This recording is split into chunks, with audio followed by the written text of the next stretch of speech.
परात्मानमेकं जगद्बीजमाद्यं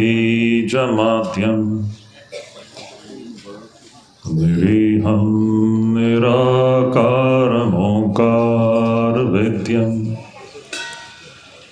यतो जायते पाल्यते येन विश्वं तमीशं भजे लीयते यत्र विश्वम्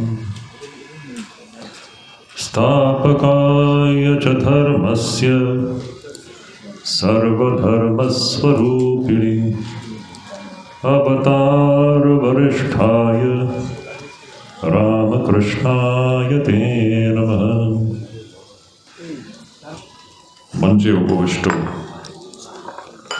पूज्यपाद स्वामी परिशुद्धानंद जी महाराज के हमारे भक्तिपूर्ण प्रणाम। पूज्यपाद स्वामी सत्येशानंद जी महाराज उनके हमारे भक्तिपूर्ण प्रणाम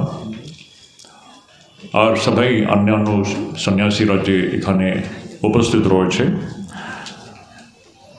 उनके हमारे यथायोग्य भक्तिपूर्ण प्रणाम और एखाने समवेत भगवत स्वरूप भक्तवृंद আপনাদেরকেও আমার প্রণাম। আজকে এই ভক্ত সম্মেলনে পরিশুদ্ধানন্দজি মহারাজ আমাকে এখানে আসতে বললেন। আমি কয়েকবার ওনাকে বললাম যে আমি খুব ভালো আমি বাংলা ঠিক মতো আমি বলতে পারি না, কোনো রকমে ম্যানেজ করি আমি। তা সত্ত্বেও উনি খুবই আগ্রহ করেছেন, না না তুমি এসো। তার জন্য আমি বলি যে যদি আমার বাংলাতে যদি কিছু ভুল হয় তো আপনারা সেটা নিজেই ঠিক করে নেবেন। আমি চেষ্টা করব ঠাকুরের এটা দুই তিনটি কথা আপনাদের সামনে রাখতে আমি চেষ্টা করব। এই যে আমরা খুব সুন্দরভাবে ঠাকুরের কথামৃত থেকে কিছু পাঠ শুনলাম, মায়ের কথা আমরা যে শুনলাম, কি সুন্দর কথা, অসাধারণ কথা আর কি। এসবগুলো আমাদের শাস্ত্রের কথা। দেখুন আমাদের শাস্ত্রে রয়েছে, আমি একটা সারভূত একটা তথ্য আপনাদের সামনে আমি রাখছি। আমাদের শাস্ত্রে বলা হয়েছে এই যে সংসার যে আমরা যে দেখি, আমরা চোখ দিয়ে যে সংসারকে যে আমরা অনুভব করি, এই সংসারকে একটা বৃক্ষের সঙ্গে তুলনা করা হয়।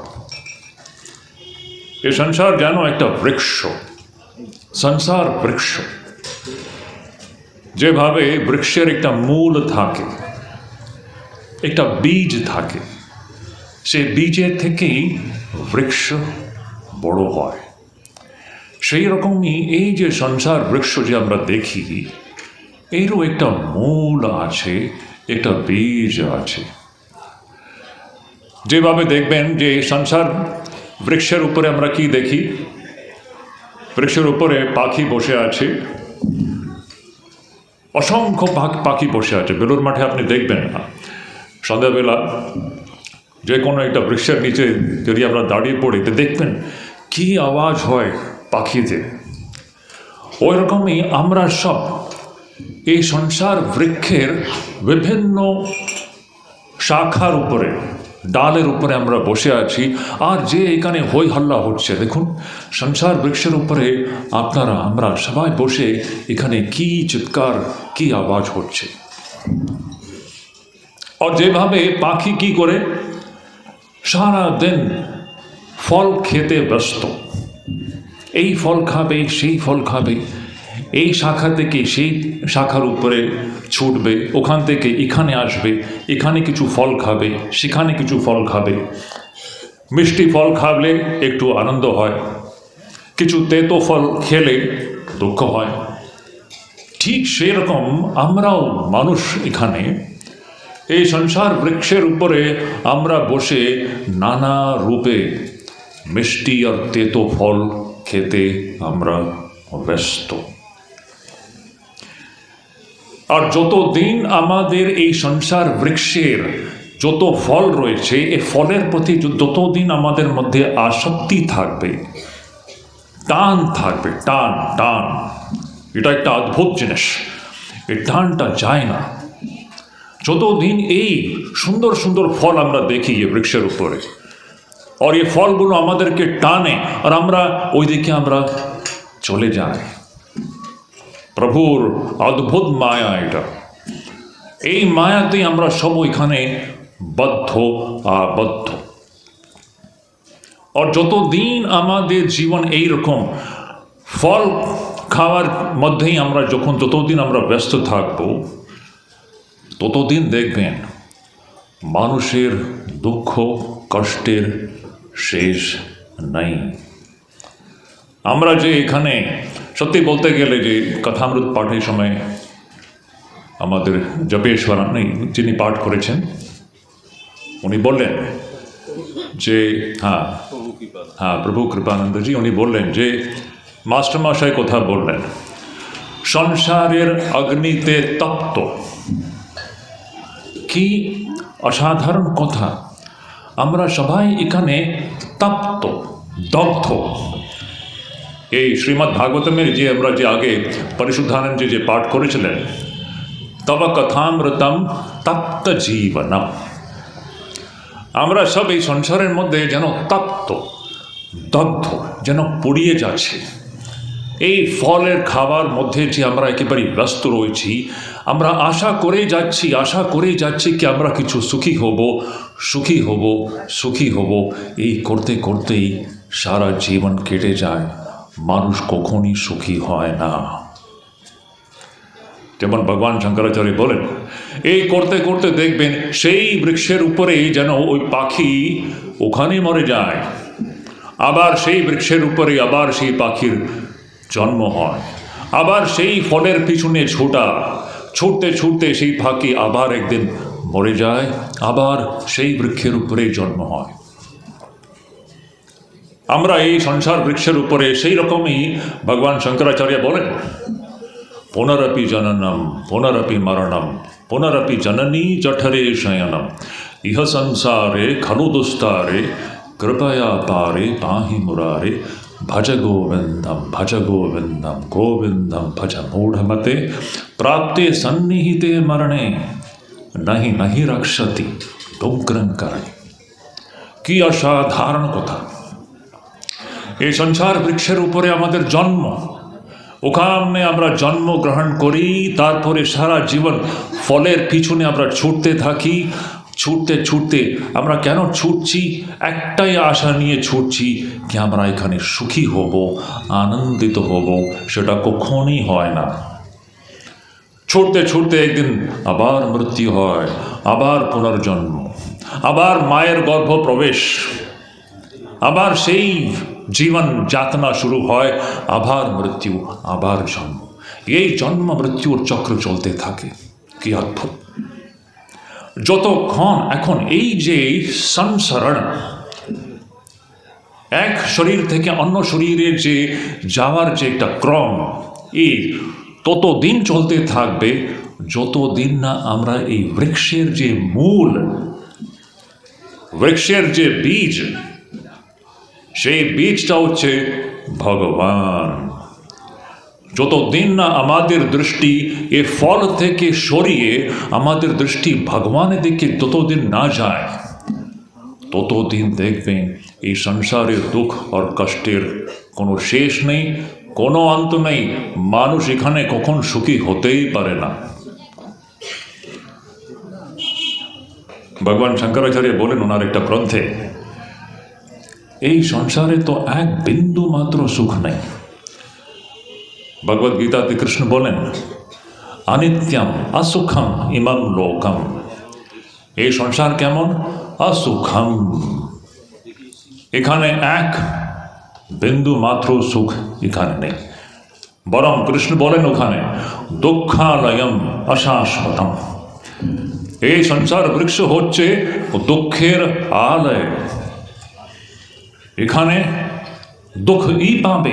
দেখুন, সারা জীবন যে চলে যায়, আমরা শুধু আশা করে বসে থাকি এখানে মানুষ সুখী হব। পয়সা দিয়ে সুখী হবে? অসম্ভব। বিষয় ভোগ করে মানুষ সুখী হতে পারে? অসম্ভব। তো প্রথম আমাদেরকে এটা জেনে নিতে হবে, এখানে মানুষ যতই বিষয় ভোগ করুক, কখনই মানুষ তৃপ্ত হতে পারে না, এটা অসম্ভব। যেন পরিশুদ্ধানন্দজি স্টার্টিংয়ে বলেছেন গৌতমানন্দজির কথা, কথামৃতের পাতায় পাতায় আমরা পাই কাম কাঞ্চন ত্যাগ, কাম কাঞ্চন ত্যাগ। ওই আমেরিকার একটা কথা উনি বললেন, যে একজন দেখলেন একটা ইউনিভার্সিটিতে ওখানে একটা সেমিনার হচ্ছে, ওখানে মেইন ডিসকাশন এটাই হচ্ছে, আমেরিকা মানে এত ধনী রাষ্ট্র, এত ওদের কাছে ধন রয়েছে, সম্পত্তি রয়েছে, বিষয় বৈভব রয়েছে, এইসব থাকা সত্ত্বেও মানুষ দগ্ধ হয়ে যাচ্ছে, তপ্ত হয়ে যাচ্ছে। কেন? মুখ্য কারণ বলছেন কাম আর কাঞ্চন, লাস্ট অ্যান্ড গ্রিড। এটা ঠাকুর এই কথা বলছেন। ঠাকুর কি নতুন কথা বলছেন? এটা তো আমাদের শাস্ত্রের কথা। ভগবদ গীতার পুরো একটাই উদ্দেশ্য, ভগবান কৃষ্ণ ভগবদ গীতাতে শুধু একটাই জিনিস বলতে চান, ত্যাগ, ত্যাগ, ত্যাগ। ত্রিবিধম নরকস্যেদম দ্বারম নাশনমাত্মনা কাম ক্রোধ তথা লোভ তস্মাৎ এতত্রয়ম ত্যজেৎ। কৃষ্ণ বলেন তিনটে দ্বার হচ্ছে নরকের দ্বার।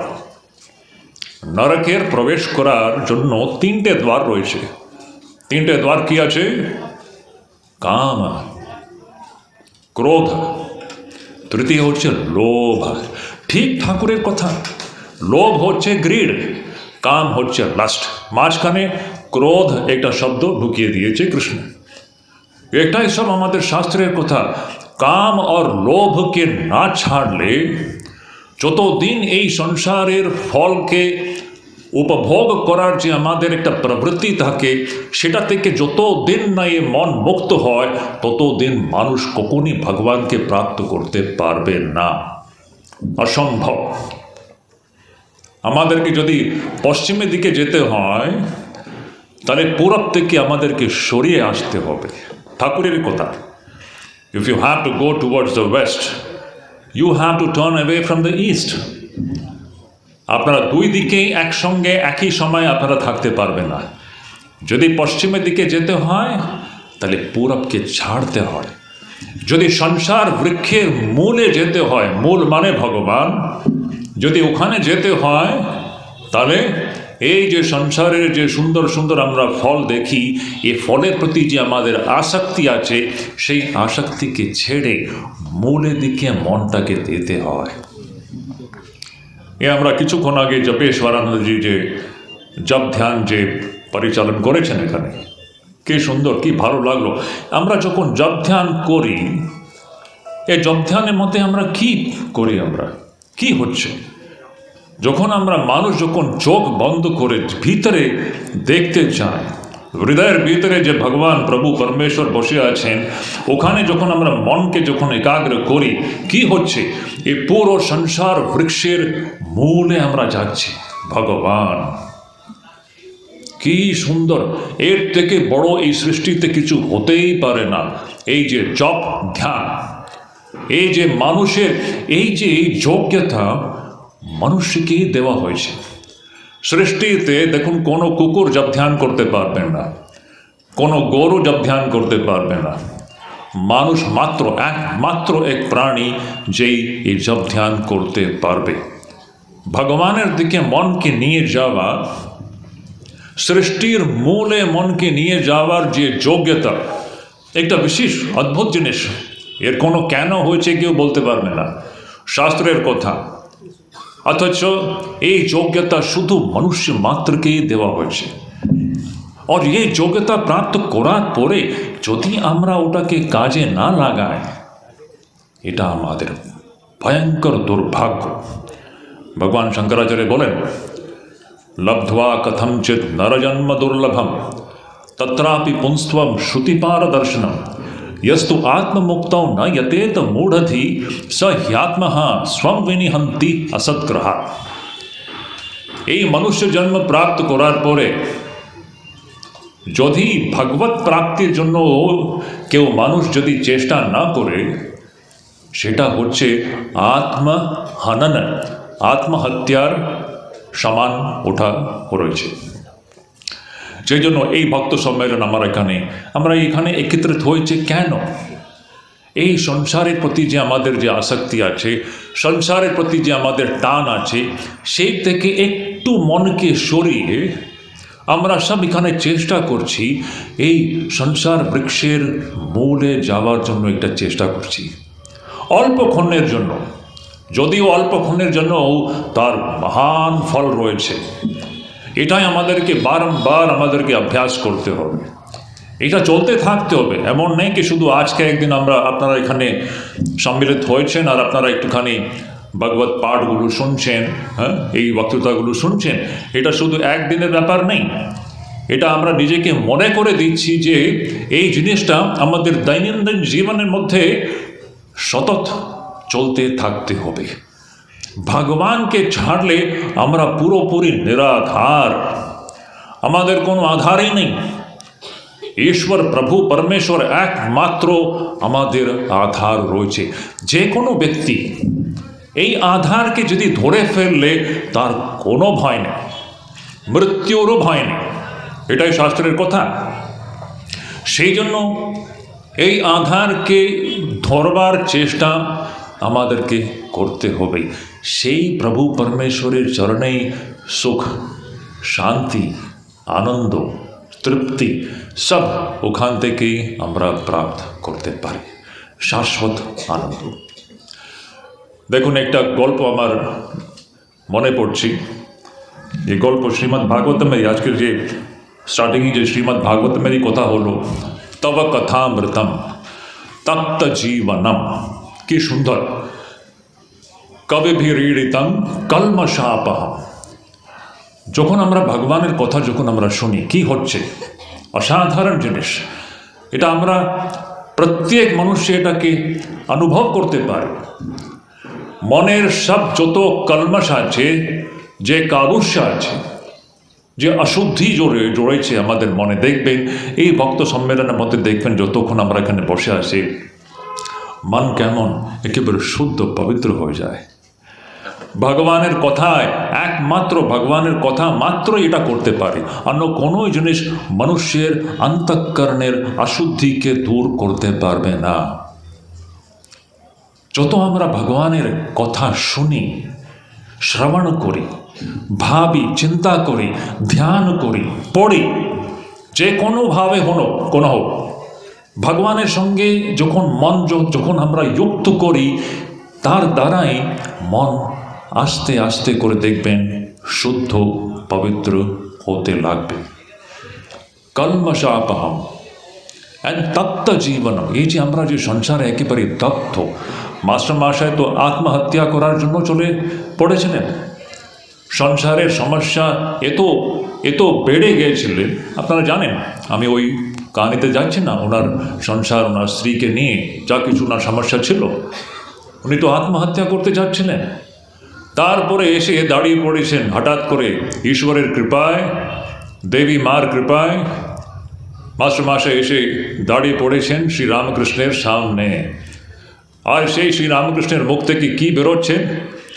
কথামৃতম। কি অদ্ভুত কথা! সেই কথা শুনে ওনার পুরোটা মনটাই একেবারে পাল্টে গেল।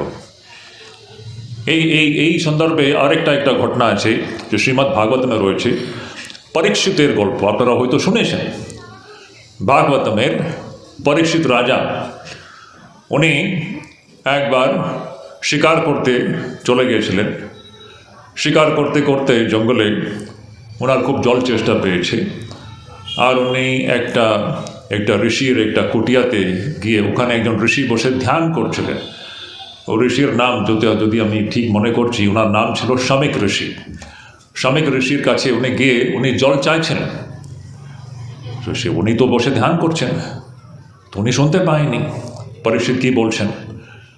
তখন পরীক্ষিত রেগে গিয়ে ও কী করলো, ওখানে একটা সাপ ছিল, মৃত সাপ যে মরে গেছে, ওই মৃত সাপকে নিয়ে ওই শ্রমিক রাজার গলায় উনি রেখে দিয়েছেন। তখনও শ্রমিক রাজা কিছু বুঝতে পারেনি, উনি গভীর ধ্যানে একেবারে, গভীর ধ্যান মানে কি, এই সংসার বৃক্ষের মূলে একেবারে মগ্ন হয়ে রয়েছে। এ ধ্যান কি সুন্দর জিনিস, পুরো এই সংসার বৃক্ষের মূলে যাওয়ার যে আমাদের যে চেষ্টা, সেটাকে আমরা ধ্যান বলি। কি সুন্দর, এটা আমাদেরকে দৈনন্দিন জীবনে আমাদের করতেই হবে, ধ্যান করতে হবে, সবসময় চেষ্টা করতে হবে এই সৃষ্টির মূলে যাওয়ার, আমাদেরকে চেষ্টা করতে হবে। যাই হোক, তো ওখানে ওই ঋষি যখন ধ্যানমগ্ন হয়ে বসে আছেন, তো ওনার গলায় এরকম মৃত সাপকে রেখে দিয়েছে, আর পরীক্ষিত চলে গেছে ওখান থেকে, রেগে চলে গেছে। ঋষির যে ছেলে ছিল, ও ছেলে এসে যখন দেখলো যে আমার বাবার গলায় কেউ একজন এরকম সাপকে রেখে চলে গেছে, তো ছেলে খুব রেগে গিয়ে ছেলে শ্রাপ দিল যে যে কোনো ব্যক্তি এটা করেছে, সে ব্যক্তি 7 দিনের মধ্যে সে মরবে। একটা সাপ ওকে দংশ করবে, আর সেই সাপের বিষে ওর মৃত্যু হবে, 7 দিনের মধ্যেই ওর মৃত্যু হবে। যখন পরীক্ষিত যখন এটা শুনলো যে এরকম ও সাপ পেয়েছে, সঙ্গে সঙ্গে পরীক্ষিতের পুরো জীবনটাই পাল্টে গেল। দেখুন, এটাই হয়, যখন পরীক্ষিত এটা জানলো যে এখন ওর কাছে শুধু 7 দিন মাত্র রয়েছে, শুধু 7 দিন, ভেবে রাখো। এই জিনিস আমরা নিজের উপরে একটুখানি অ্যাপ্লাই করে দেখতে হবে। যদি আজকে যদি আমি যদি বুঝে যাই কোনোভাবে যে আমার কাছে শুধু 2 দিন রয়েছে, 2 দিনের মধ্যে আমার মৃত্যু হবে, আপনার নিজের সম্পর্কে একটু ভেবে দেখুন। যদি আপনাকে এটা যদি জানিয়ে দেওয়া হয় যে আপনার কাছে শুধু 2 দিন মাত্র রয়েছে, 2 দিনের মধ্যে আপনার মৃত্যু হবে, এখন বলুন আপনার কি ভালো লাগবে এই সংসারের? আমার হারু, আমার হীরা, আমার সেই, আমার স্বামী, আমার স্ত্রী, আমার ধন, আমার সম্পত্তি, এইসব জিনিস কোনো মাইনে হবে আপনার জীবনে? যদি আপনি জেনে যান যে আপনার জীবনে শুধু এখন 2 দিন মাত্র সময় রয়েছে, আপনার মন কোথায় যাবে? সংসারের ফল কি আপনাকে এখন ভালো লাগবে? যেই ফল নিয়ে আমরা এত টানাটানি করছিলাম আগে, সেই ফলটা কি আমাদেরকে এখন ভালো লাগতে পারে এরকম পরিস্থিতিতে? অসম্ভব। তখন মন শুধু একটাই দিকে যাবে, সেটা হচ্ছে ভগবান। ঠিক এই জিনিস পরীক্ষিতের জীবনে হলো। পরীক্ষিত যখন জেনে গেছে কি ওর কাছে শুধু 7 দিন মাত্র রয়েছে, তখন ও এখন শুধু ভগবানের কথা শুনতে চাইছিল। সে আশা নিয়ে ও গেল ওখানে গঙ্গা তীরে। সুখদেব ওখানে ভগবত কথা কইছিলেন, আর সেই ভগবত কথা সেটাই হচ্ছে শ্রীমদ্ ভাগবতম, কি অসাধারণ গ্রন্থ, ভক্তির সর্বশ্রেষ্ঠ গ্রন্থ বলা হয় শ্রীমদ্ ভাগবতমকে। তো পরীক্ষিত সুখের মুখ দিয়ে এই ভগবানের কথা শুনে 7 দিনের মধ্যে শরীর ছেড়ে দিল, বাট শরীর ছেড়ে দেওয়ার আগে ভগবত প্রাপ্তি করে ছেড়ে দিল। এটাই হচ্ছে মনুষ্য জীবনের মুখ্য উদ্দেশ্য। আমরা ভেবে রাখছি কি আমরা জীবন যেন আমরা এখানে মরবই না, আমরা এটা ধরে নিয়েছি কি যেন আমরা চলতে থাকবে। আমরা কালকে সকালে উঠবো কি না এর কোনো গ্যারান্টি নেই। এটা জেনে নিতে হবে কালকে সকালে আমি থাকবো কি না এর কোনো গ্যারান্টি নেই। কখনো এটা ধরে রাখবে না কি আপনি চিরকাল এখানে থাকবেন। যে কোনো মুহূর্তে এই জীবনটা শেষ হয়ে যেতে পারে। সেই জন্য সব ঋষি মুনিরা এটা আমাদেরকে বলে দিয়েছেন যে যতদিন এই শরীর বেঁচে রয়েছে, এই শরীরের এই মনের সদুপয়োগ করে নেবেন। এই মনুষ্য জন্মের একমাত্র উদ্দেশ্য, দ্বিতীয় উদ্দেশ্য নয়, প্রধান উদ্দেশ্য একমাত্র, যে ঠাকুর বলে গিয়েছেন, যে আমাদের শাস্ত্র বলে গিয়েছেন, সব মহাপুরুষরা বলে গিয়েছেন। মনুষ্য জন্মের একমাত্র উদ্দেশ্য হচ্ছে এই যে সংসার বৃক্ষ যে রয়েছে, সে বৃক্ষের মূলে চলে যাওয়া। সে মূল হচ্ছে ভগবান, ঈশ্বর। সে মূলে গেলে তখনই আমরা এই সংসার বন্ধন থেকে আমরা মুক্তি পাব, তাছাড়া এখান থেকে মুক্তি অসম্ভব। দেখবেন আমরা যে শ্রীরামকৃষ্ণের কথা আমরা যখন বলি, আপনারা সবাই শ্রীরামকৃষ্ণের ভক্ত, আমরা সব শ্রীরামকৃষ্ণকে আমরা ফলো করি। শ্রীরামকৃষ্ণ মানে কি আমি সবসময় বলি, সব ডিভোটিসদেরকে আমরা বলি, আপনি শ্রীরামকৃষ্ণের যেভাবে পূজা করুন, যা কিছু করুন, বাট শ্রীরামকৃষ্ণ আমাদের সামনে যে আদর্শ যে উনি রেখে গিয়েছেন সেটা কি? প্রতিদিন আমরা সন্ধ্যাবেলা আমরা ঠাকুরের আরতি আমরা শুনি, আমরা আরতি গান করি। আরতির প্রথম 3 শব্দটা কি? প্রথম 3 শব্দটা খণ্ডন ভাববন্ধন। হয়ে গেল। আমি সবসময় বলি বাকি গান করার দরকারও নেই। এই প্রথম 3 শব্দটাকে যদি আমরা সিরিয়াসলি নিলে আমাদের পুরো জীবনটাই পাল্টে যাবে। শ্রীরামকৃষ্ণ মানে কি? উনি সংসারকে এখানে আমাদের সংসার বন্ধনকে দৃঢ় করার জন্য নয়। আমরা অনেকবার ঠাকুরের কাছে, ঠাকুর আমার সংসার রক্ষা করো, আমার এটা রক্ষা করো, আমার ছেলেকে রক্ষা করো। ঠাকুর সেই জন্য নয়, ঠাকুর রয়েছেন এই সংসার বন্ধন থেকে আমাদেরকে মুক্ত করার জন্য। খণ্ডন ভাব বন্ধন, এ অনাত্ম বন্ধন, এ সংসার বন্ধন যে রয়েছে, এই বন্ধন থেকে মুক্ত করার আদর্শটা হচ্ছে শ্রীরামকৃষ্ণ। ভগবদ গীতা কি আছে? খণ্ডন ভব বন্ধন। উপনিষদ কি আছে? খণ্ডন ভব বন্ধন। শ্রীরামকৃষ্ণ রয়েছে এই খণ্ডন ভববন্ধনের মূল মূর্তি, মূল রূপ। এখন এই খণ্ডন ভববন্ধন তো এমনি হবে না, তার জন্য কিছু কিছু করতে হয়। আর মুখ্য জিনিস যে আমাদের করতে হয় সেটা হচ্ছে যে ঠাকুর পাতায় পাতায় বলে দিয়েছেন, কাম কাঞ্চন ত্যাগ, কাম কাঞ্চন ত্যাগ, কাম কাঞ্চন ত্যাগ, ত্যাগ ত্যাগ। এই সংসারের ফলের প্রতি যে আমাদের যে আসক্তি রয়েছে, যে টান রয়েছে, যতদিন এই টান থেকে আমরা যদি মুক্তি না পাই, আমরা এই ভাববন্ধন থেকে কখনোই আমরা মুক্ত হতে পারবো না। তো খুব সরল কথায় আমি এটা দুটি কথা বলে আমি শেষ করব, বেশি আমি টানবো না। তো মাস্টারমশাই যখন ঠাকুরের কাছে গিয়ে দ্বিতীয় ভিজিটে, সেকেন্ড ভিজিটে যখন মাস্টারমশাই ঠাকুরের কাছে গিয়ে যখন জিজ্ঞেস করলেন, এটাই কি প্রশ্ন ছিল? ঠাকুর, ভগবানের উপরে মন কি করে রাখা যায়? ভগবানের উপরে মনকে রাখা মানে এই সৃষ্টির মূলের দিকে যাওয়া। এই যে সংসার বৃক্ষ যে আছে, বৃক্ষের মূলে যাওয়া, সেটাই ভগবান। ওখানে কি করে যাব, এটাই ছিল মাস্টারমশাইয়ের প্রশ্ন।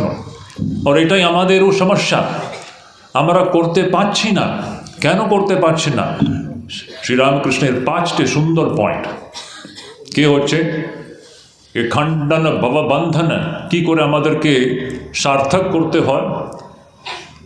নাম্বার 1, কি করে ভগবানের উপরে এই সংসার বৃক্ষের মূলে কি করে যাব। প্রথম পয়েন্ট ওটা হচ্ছে ভগবানের নাম গুণগান করা। কি সুন্দর! এই যে আমরা যে ভক্ত সম্মেলন এখানে কি করছি, আমরা সকাল থেকে কতভাবে আমরা দেখুন ভগবানের এই চিন্তন করছে, ভগবানের এই কথা আমরা শুনছি, কথা আমরা পাঠ হলো, জপ ধ্যান হলো, মায়ের কথা হলো, হ্যাঁ এখন বক্তৃতা হবে, আরও হবে, ভালো ভালো ভালো কথা আপনারা শুনবেন। এসব কি হচ্ছে? ভগবানের নাম গুণগান। এটা একদিন নেই, এটা নিরন্তর, নিত্য নিরন্তর অখণ্ডভাবে চলতে হবে। শাস্ত্রের কথা, এটা নিত্য নিরন্তর অখণ্ডভাবে আমাদের মনের ভিতরে এই ভগবত নাম চলতে থাকতে হবে। এটা হচ্ছে প্রথম পয়েন্ট। দ্বিতীয় পয়েন্ট হচ্ছে সৎসঙ্গ করা। এটা খুব ইম্পর্ট্যান্ট। আমরা সবসময় যদি সংসারী লোকের সঙ্গে যদি আমরা মিশে থাকি, তখন কি হয়, আমাদের বুদ্ধি ওই রকম হয়ে যায়, সংসারী লোকের মতো হয়ে যায়। যদি আমরা ভগবানকে ভালোবাসতে চাই, তাহলে ওই রকম লোকের সঙ্গে থাকতে হয় যারা ভগবানকে ভালোবাসে, যারা ত্যাগ বৈরাগ্যের অনুষ্ঠান জীবনে প্র্যাকটিস করে, ওই রকম লোকের সঙ্গে থাকা, সেটাকেই সৎসঙ্গ বলে। এই সৎসঙ্গের প্রভাব ভীষণ। সৎসঙ্গ যখন আপনি ওই রকম কোনো সাধুদের বা ওই রকম কোনো ব্যক্তির সঙ্গ যখন আমরা করি, আপনি দেখবেন আপনার মধ্যেও সেই ভাবটা প্রবিষ্ট হয়ে যাবে। আপনার মধ্যেও ভগবানের প্রতি যে ভালোবাসা এ আরও বাড়বে। আপনার মধ্যেও ত্যাগ বৈরাগ্যের ভাবটা আরও বাড়বে। তৃতীয় পয়েন্ট হচ্ছে মাঝে মাঝে নির্জন বাস করা খুবই দরকার, খুবই দরকার। সব সময় সংসারের বাজারের মাঝখানে যদি আমরা পড়ে থাকি, আমরা এই সৃষ্টির মূলটাকে আমরা ভুলে যাই আর সৃষ্টির মধ্যে আমরা ভেসে যাই। সেই জন্য মাঝে মাঝে আমাদেরকে নির্জন বাস করতে হয়, একান্ত বাস করতে হয়, যার মধ্যে আমরা এই সৃষ্টির মূলে যিনি ভগবান রয়েছে তার সঙ্গে আমরা একটু যুক্ত হওয়ার জন্য আমরা চেষ্টা করতে পারি। চতুর্থ পয়েন্ট রয়েছে বিচার করতে হবে, বিবেক বৈরাগ্যের প্র্যাকটিস করতে হবে। বিবেক কি আছে? ব্রহ্মই সত্য, বাকি সব মিথ্যা। ভগবানই একমাত্র বস্তু, বাকি সব অবস্তু। এটাই হচ্ছে বিবেক। এটাকে আমাদেরকে জীবনে প্র্যাকটিস করতে হয়। আর লাস্ট কথা, এটা অনেক গৃহস্থদের মনে এটা প্রশ্ন আসে। গৃহস্থরা অনেকবার বলে কে মহারাজ, আপনারও তো সন্ন্যাসী, আপনারও তো ত্যাগের কথা বলতেই পারেন, আমরা কি করব? আমরা তো গৃহী, আমাদের তো সংসার রয়েছে, স্বামী আছে, স্ত্রী আছে, ছেলে মেয়েরা আছে, কি করব? কোথায় থেকে ত্যাগ হবে? এটা একেবারে প্র্যাকটিক্যাল কোশ্চেন। সবাই গৃহীদের মনের আসতেই পারে, আসতেই হবে। শ্রীরামকৃষ্ণ কি সুন্দর একটা উত্তর দিয়ে দিয়েছেন, অসাধারণ উত্তর দিয়েছেন। তো সংসারে আমরা থাকবো কি করে? ঠাকুর বলছেন বড় বাড়ির দাসীর মতো থাকবে। কি সুন্দর কথা! বড় বাড়ির দাসী, কোনো ধনী ব্যক্তির বাড়িতে দাসী যেভাবে থাকে, যেভাবে কাজ করে, সেই দাসী দিন রাত সেই বড় লোকের ধনীর ছেলে মেয়েদেরকে দেখছে, খুব যত্ন নিচ্ছে। বাইরে থেকে দেখলে মনে হয় যেন ওই দাসী একেবারেই এই ছেলে মেয়েদের সঙ্গে খুবই আসক্ত। অথচ সত্যি কথা এটা, কে সেই দাসীর এদের প্রতি কোনো আসক্তি নেই। ওর মন তো সবসময় পড়ে রয়েছে নিজের বাড়িতে। ও মনে মনে ঠিক ঠিক জানে এখানে আমার বলে কেউ নেই, এখানে এরা সব কেউ নেই আমার বলতে গেলে ও আমার বাড়িতে যে আছে ওনারই। এই রকম গৃহীরা সংসারে থাকবে, সবার সঙ্গে থাকবে, সবার সেবা করবে, সবার যত্ন করবে। প্রত্যেক মানুষের যে ডিউটিটা, সেই ডিউটিটা, কর্তব্যটা করবে।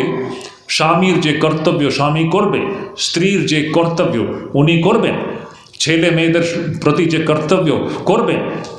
এ করার সময় আমরা সবসময় মনে রাখতে হয় এরা কেউ আমার বলে কেউ নেই। আমার বলে শুধু একমাত্র এই যে সৃষ্টির মূলে যে ভগবান রয়েছে, ভগবান মাত্রই আমাদের। এই রকম সংসারে থাকতে হবে, মনটা সবসময় প্রভু পরমেশ্বরের চরণে। আর এখানে যেমন ঠাকুর এই তো পাঠে তো বলেছেন, এক হাত দিয়ে ঠাকুর ভগবানকে ধরা আর এক হাত দিয়ে সংসারের কাজকর্ম আমাদেরকে করতে হয়। আর যখন এই কাজকর্ম সব দায়িত্ব যখন শেষ হবে, তখন দুটি হাত ধরে ভগবানকে ধরতে হবে। সো এটাই হলো ঠাকুরের প্রসঙ্গে। আমি আর সময় নেব না। আমার খুবই আনন্দ হলো এখানে এসে। প্রথমবার আমি পরিশুদ্ধানন্দজি মহারাজকে আবার আমার খুবই ভক্তিপূর্ণ আমি প্রণাম জানাই, ওনাকে ধন্যবাদ দিচ্ছি কে এই টাকি আশ্রমের এই যে ভক্ত সম্মেলনে আমাকে এখানে ডেকেছেন। আর আমি ঠাকুরের কাছে এটাই প্রার্থনা করি যে আপনাদের সবার মনের মধ্যে ভক্তি সঞ্চারিত হোক, ভগবানের প্রতি ভালোবাসা আরও বাড়ে, আপনাদের মধ্যে যে ত্যাগ এটা আরও বাড়ে। এই সংসার তো পুরো বন্ধনই বন্ধন। এই বন্ধন থেকে মুক্ত হওয়া এটাই হচ্ছে মনুষ্য জীবনের মুখ্য উদ্দেশ্য। সেইটা আমাদের জীবনের সার্থক হোক, এটাই ঠাকুরের কাছে প্রার্থনা। ধন্যবাদ।